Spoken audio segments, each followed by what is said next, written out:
कहते हैं, जिंदगी सिर्फ जन्म और मृत्यु का खेल नहीं। कभी-कभी ये उन अदृश्य नियमों से भी चलती है, जो हमारी समझ से कहीं बड़े हैं। और अगर मैं तुम्हें बताऊं कि ब्रह्मांड में एक ऐसा ग्रह मौजूद है, जहां हर मृत्यु, हर जन्म और हर भविष्य एक कॉस्मिक किताब में लिखा जाता है, उस ग्रह का नाम है अरिथ्रा।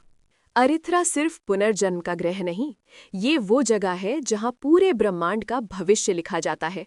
हर नया जन्म, हर नई आत्मा का लौटना भविष्य की दिशा को बदल देता है। लेकिन अब कुछ गड़बड़ है।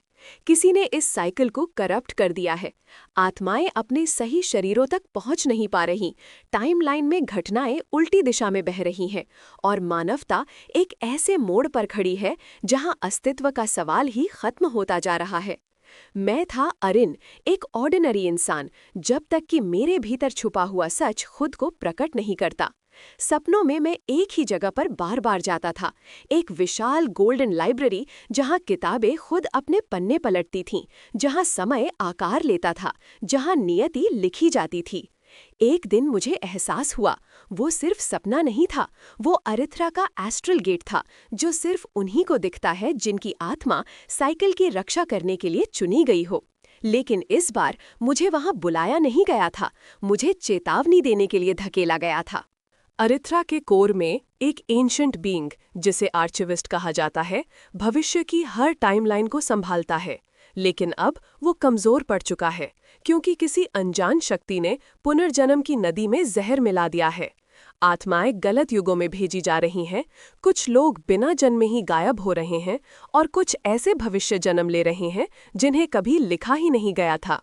ये ब्रह्मांड का सबसे बड़ा इम्बैलेंस है और इसकी शुरुआत पृथ्वी से हुई है, मुझसे, क्योंकि मैंने एक ऐसे जीवन का पुनर्जन्म चुरा लिया था जो कभी मेरा था ही नहीं। अब मुझे साइकिल में वापस जाना होगा, मुझे अपनी असली पास्ट आइडेंटिटी को खोजना होगा, वो सच जिसे अरिथ्रा ने हजारों सालों तक छुपा कर रखा था। जब मैं अरिथ्रा पहुंचा तो पूरा ग्रह एनर्जी के तूफान में फंसा हुआ था। आत्माओं की चीखें हवा में बह रही थीं, इतिहास के टूटे हुए टुकड़े आसमान में तैर रहे थे और समय खुद अपने आप पर गिर रहा था। वहां मुझे सबसे बड़ा सच पता चला। साइकिल को करप्ट करने वाला कोई और नहीं बल्कि मेरा ही एक फ्यूचर वर्जन था, आरएन एक्स, जिसने अपनी मौत से बचने के लिए पूरा ब्रह्मांड रीराइट करने की कोशिश की थी। वही इम्बैलेंस का कारण था, वही मानवता के खत्म होने की जड़ था। मेरा फ्यूचर सेल्फ इतना शक्तिशाली हो चुका था कि वो हर टाइमलाइन को अपने हिसाब से बेंड कर सकता था। उसने मानवता को एक ऐसा भविष्य देने की कोशिश की थी जहां मौत का कॉन्सेप्ट ही खत्म हो जाए। लेकिन ऐसा करने में उसने जीवन के नेचुरल लॉज को तोड़ दिया। अब मुझे उसे रोकना था, अपने ही भविष्य को खत्म करना था। अरिथ्रा की कोलैप्सिंग लाइब्रेरी में, जहां पन्नों से निकलती रोशनी पूरी स्पेस को चीर रही थी, मेरा सामना आरएनएक्स से हुआ। उसने कहा, मैं तुम्हारा बेहतर रूप हूँ, मैं वो हूँ जो मृत्यु को मात दे सकता है। लेकिन मैं जानता था, जीवन और मृत्यु का संतुलन ही ब्रह्मांड को जीवित रखता है।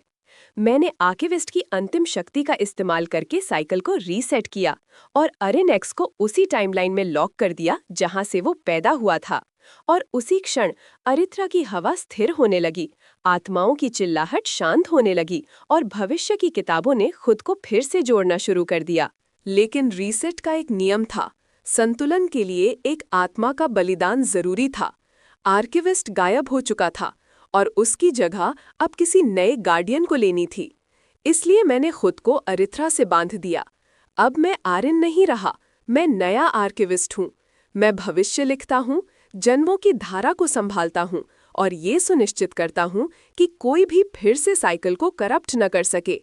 और पृथ्वी पर लोग अब भी नहीं जानते कि उनकी हर धड़कन का एको किसी दूर ग्रह पर दर्ज हो रहा है। अरिथ्रा फिर से शांत है, लेकिन भविष्य की किताब खुली हुई है और कहानी अभी